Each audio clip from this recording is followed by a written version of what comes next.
G minor 7, C7, F, E minor.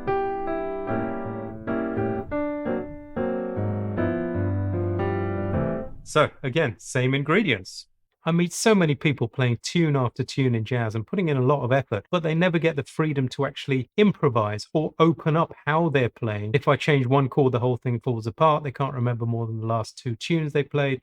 Everything's a kind of zero to masterpiece, can't be messed with any further. Just try and get it all the way you want and then move on to the next one without developing any language skills. So then they can't speak the language, they're just playing notes, right? And that's not what a jazz musician does. So today what we'll look at is just one small part of the language and how it appears in tune after tune after tune after tune, and how we can learn to recognize it. I'll give you some tips as we go. My name's Sean. I train people to get fluent and way beyond on jazzskills.com, so check us out there. So what we'll look at today is chords through the scale. I'm hoping you know that. Those are written at the top there.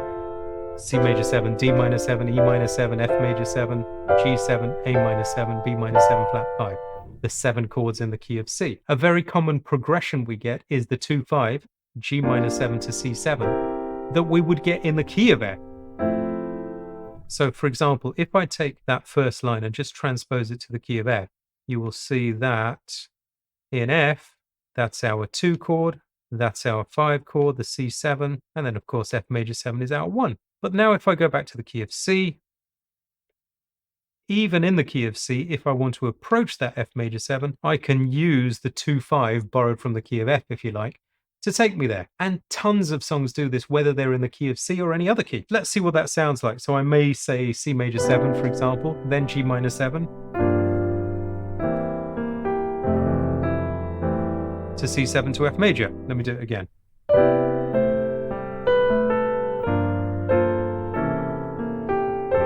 You've heard that sound before probably.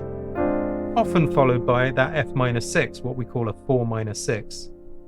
That is designed to go home.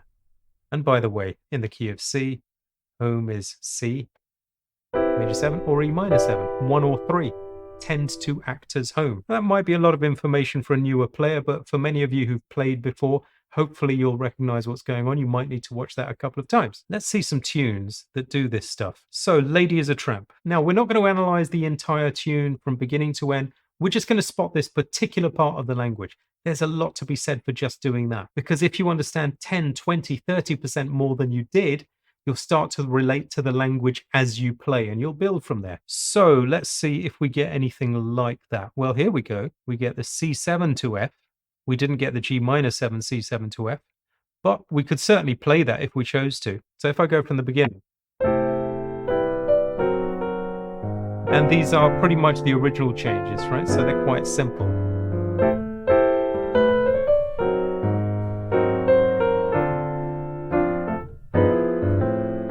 Right, C, C7, F to F minor. It's another thing we did, right? Now I'll do it with the G minor 7 to C7, the way we spoke about earlier. So there'll be a G minor 7 there.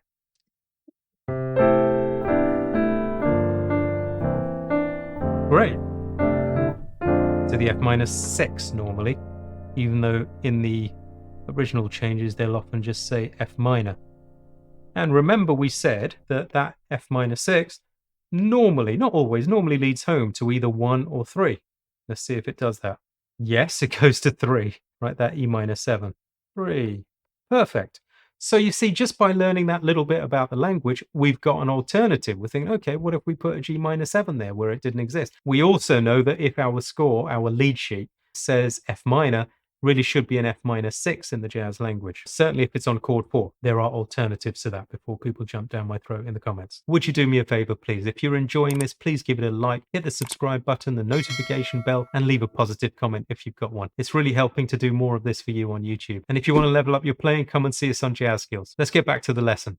Let's see another tune. Okay, Just You, Just Me is in the key of E flat. Now, this is the great thing about language. You don't have to be intimidated by somewhat tricky keys if you know the language. So let's just have a quick look at what would happen if I put this whole thing in E flat.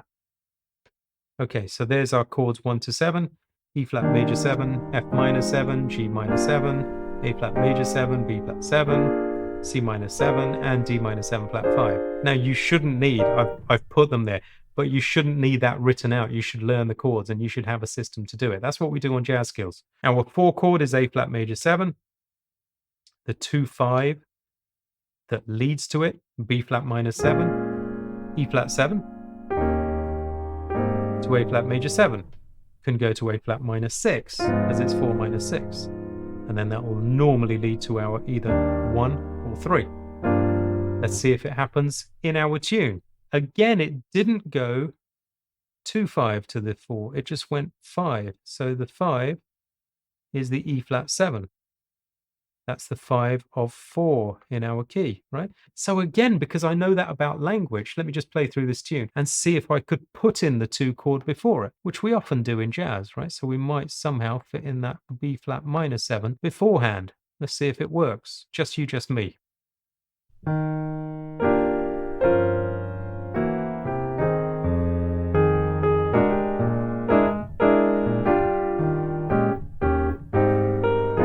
It's okay. The thing that's a bit dodgy about it is that in the B flat minor 7 and that in the melody against each other. But I could certainly try that in improv to see if it works.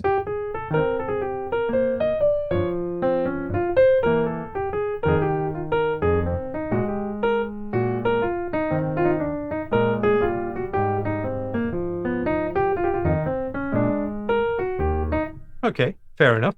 But we certainly got the 5 of the 4, or the dominant of 4. It turned into a 4 minor. I know now that I'd prefer that as a minor 6, because that's what I tend to do on 4 minor. It didn't go straight home in this case. It went to a 2-5 in the key of E flat, and then to the 1. Okay, fine. Well, that happens sometimes, but look what happens in the B section. Beautiful. Here's 1. Here's the 1 as a dominant, which means the 5 going to 4 again. Let me pull this a bit closer because I'm making it look really horrible. And then it turns into another 4 minor. So I know I'd like to turn that into a 6. And it does go home to 1 in this case, right? Perfect examples of the language. It happens again later on, that kind of thing over there. Let's look at another tune. Okay, I want to be happy. Back to our key of C. Can you see any of this stuff already? In the section there. There we go. There's the 2-5. I put them in brackets if they're not in the original key, but they're leading to a chord in the key. To 4 minor.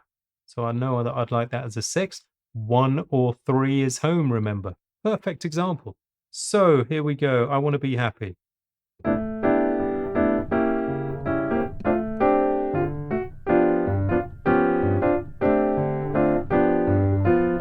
C. Now, I would normally fill that, but G minor 7, C7, F, E minor.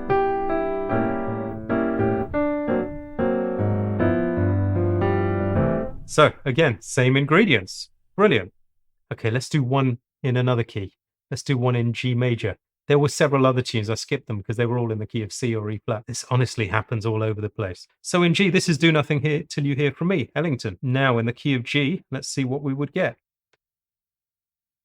Okay, there's our 1 to 7. So we've got G major 7, A minor 7, B minor 7, C major 7.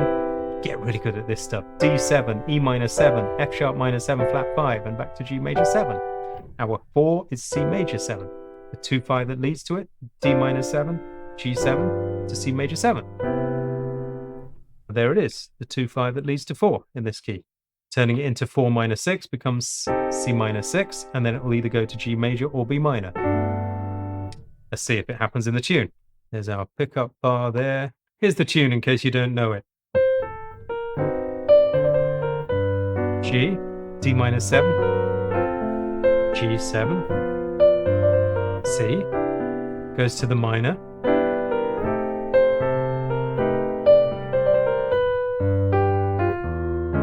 E7. Okay, same stuff. Look, we've got 1. Then let's look at the chords that are in the key of G next. This is the 4 in G. D minor isn't in G. G7 isn't in G. Okay, so you mustn't just look at root notes and go, yeah, that's in the key. look at the types of chords you get in the key. So see, D is a dominant seventh normally in our key. G is a major seventh normally in our key. So that means we have another 2, 5 to 4. Turn it into a 4 minor. I like to play 4 minor 6.